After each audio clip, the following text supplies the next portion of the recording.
Amerika Birləşmiş Ştatları ilə Avropa İttifaqı arasında soyuq müharibə davam edir. Bu, xüsusilə Rusiya-Ukrayna müharibəsi fonunda ittifaqın çalışmaları ilə bağlıdır. Vaşinqtonda düşünürlər ki, ittifaq Avropa ölkələrinin problemlərinə, xüsusilə də dəyərlərinə diqqət ayırmalıdır. Trump administrasiyası Rusiya və Ukrayna arasında ədalətli bir razılaşma əldə etməyin mümkün olduğunu düşünür. Eyni zamanda Avropanın öz müdafiəsini təmin etmək üçün daha böyük rol oynamasının vacib olduğunu vurğuluyuruq. Mənim narahat olduğum təhdid Avropaya qarşı deyil, daxildəndir. Avropanın ən əsas dəyərlərindən geri çəkilməsi, Birləşmiş Ştatlarla paylaşdığı dəyərlərdən uzaqlaşmasıdır. Prezident Trump açıq şəkildə deyib ki, Avropalı dostlarımızın qitənin gələcəyində daha böyük rol oynayacağına inanır. James David Vance'in Münxen Təhlükəsizlik Konferansındakı bu çıxışı Avropa İttifaqında narahatlığa səbəb olub. Birliyin xarici işlər və təhlükəsizlik siyasəti üzrə ali nümayəndəsi Kaja Kallas Vance'in Avropa ilə bağlı dediklərini təxribat adlandırıb. Washington-Brüssel gərginliyində əsas faktor Ukraynadır. Trump administrasiyasının Avropanın üzərindən keçərək Rusiya ilə birbaşa danışıqları qoca qitədə etirazla qarşılanır. Almaniya kansleri Olaf Scholz Ukrayna münaqişəsinin həlli ilə bağlı danışıqlarda Avropanın iştirakının vacib olduğunu deyib. Birləşmiş Krallığın baş naziri Keir Starmer isə bildirib ki, ölkəsi təhlükəsizlik zəmanəti olaraq Ukraynada qoşun yerləşdirməyə hazırdır. Ekspertlər isə qeyd edir ki, Amerika Birləşmiş Ştatları Avropanın təhlükəsizliyini ittifaqın öz öhdəsinə buraxır. Let me conclude and this becomes difficult.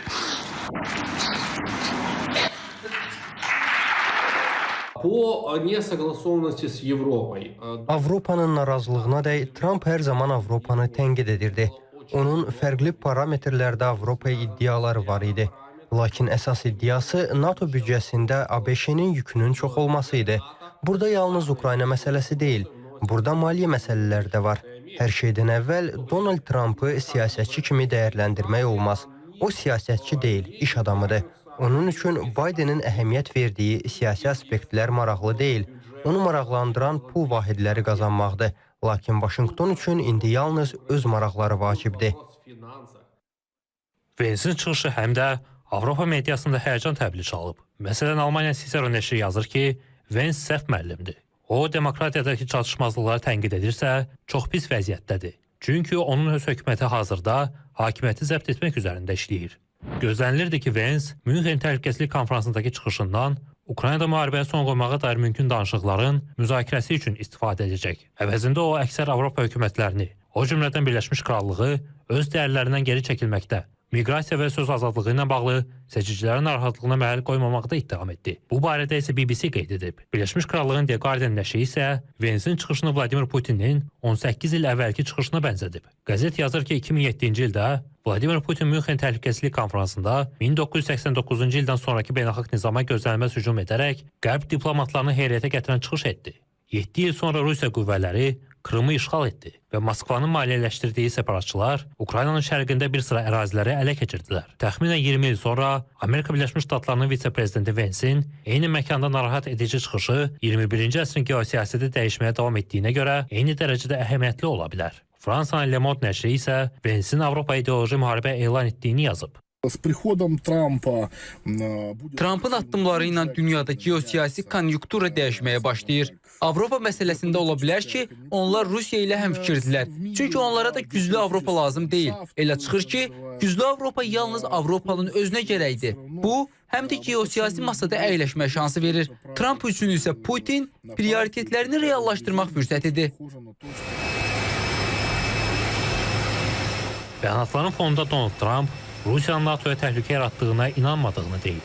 Ağ Ev rəhbəri digər tərəfdən də Avropaya Ukrayna üçün Birləşmiş Ştatlardan silah almağa icazə verəcəyini bildirib. Vaşinqtondan gələn Kreml yönümlü açıqlamalar Avropa ölkələrinin liderlərini Ukrayna üzrə fövqəladə sammit keçirməyə vadar edib. Üstəlik Avropa ordusunun yaradılması yenidən gündəmə gəlib. ABŞ deyir ki, mən bura nə qoşun göndərəcəm, mən buradan əslində olan qoşunları da çıxartmaq fikrindəyəm. Zəhmət çəkin, sizin əhaliniz Rusiyadan 3 dəfə çoxdur. İqtisadiyyətiniz 10 dəfə çoxdur.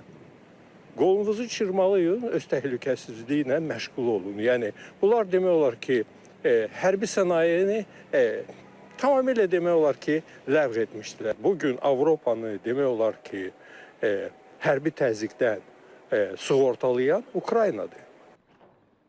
Avropa İttifaqının Birləşmiş Ştatlarla münasibətlərinin gərginləşdiyi ərəfədə Çinin Xarici Siyasət İdarəsinin rəhbəri Wang Yi ölkəsinin Avropa İttifaqı ilə açıq əməkdaşlığa ümid etdiyini deyib. Ekspertlər isə hesab edir ki, son proseslər yeni dünya nizamının formalaşdığına növbəti işarədir. Birləşmiş Ştatların iqtisadi maraqlarını güdərək Rusiya ilə Avropasız danışıqları birliyi Çinlə əməkdaşlığı gücləndirməyə sövq edə bilər. Amerika Birləşmiş Ştatları Avropanı hər cəhətdən özünə yük kimi görür. Trump administrasiyası üçün isə iqtisadi maraqların təmini hər şeydən vacibdir.